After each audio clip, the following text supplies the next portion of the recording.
आइए इस वीडियो में समझते हैं गुरु गोविंद सिंह जी ने कैसे क्या लिखा श्री हेमकूट साहिब के बारे में बचित्र नाटक में। हेमकूट साहिब का इतिहास गुरु गोविंद सिंह जी से जुड़ा हुआ है। गुरु गोविंद सिंह जी ने पिछले जन्म में अपनी यहाँ पर तपस्या की। पिछले जन्म में उनका नाम था दुष्ट दमन। दुष्ट दमन का मतलब क्या होता है? दुष्टों का नाश करने वाला। तो पिछले जन्म में उन्होंने दुष्टों का नाश किया, लंबी तपस्या की, परमात्मा उनसे प्रसन्न हुए, तब उनको यहाँ पर धरती पर भेजा गया। पटना साहिब में उनका जन्म हुआ। दसम ग्रंथ की वाणी है, अब मैं अपनी कथा बखानो। अब मैं अपनी कथा को बखान कर रहा हूँ। तप साधत जी बिद मोहे आनो, मतलब जब मैं तपस्या कर रहा था तब मुझे कलयुग में आने के लिए बोला गया, धरती पर भेजने के लिए बोला गया। कहाँ तपस्या कर रहा था? हेमकुंड पर्वत है जहाँ, सपत श्रृंग शोभित है तहाँ। जहाँ पर हेमकुंड पर्वत है, 7 चोटियों से घिरा हुआ वो पर्वत है, वहाँ पर सपत श्रृंग ही नाम कहावा। उस स्थान का जो नाम है वो सपत श्रृंग है। पंडराज जह जोग कमावा। पंडराज, वहाँ पर पांडवों ने भी तपस्या की है, लिख कर गए हैं गुरु गोविंद सिंह जी। ते हम अधिक तपस्या साधी,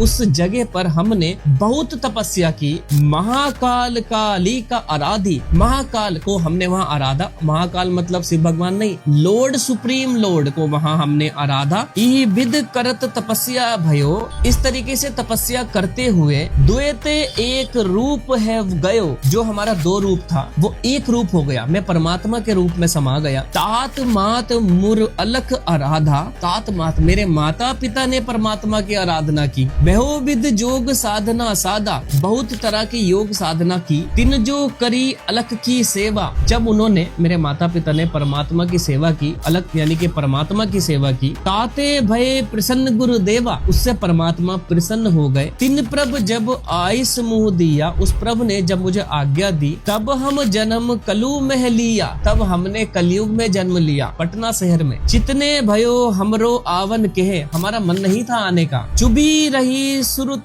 प्रभु चरणन में, हमारा जो सूरत था, हम जो तपस्या कर रहे थे वो परमात्मा में लीन थी। ज्योत्यु प्रभु हमको समझायो, जब परमात्मा ने हमें समझाया कि मैं और तू एक ही है और हम नीचे जाकर भी हम एक ही रहेंगे। इम कह के ई लोक पठायो, इस तरह कह के समझा के हमें इस युग में, इस कलयुग में भेजा। ये गुरु गोविंद सिंह जी ने खुद लिखी है दसम ग्रंथ में वाणी कि वो क्यों आए, किसके कहने पर आए और कैसे आए। आई होप कि वीडियो आपको अच्छी लगी होगी। अगर मुझसे कहीं मिस्टेक हुई है गुरबानी पढ़ने में तो माफ करना। कमेंट में वाहिगुरु लिखकर वीडियो को ज्यादा लोगों को शेयर करके नो गुरबानी को अभी फॉलो कर लो।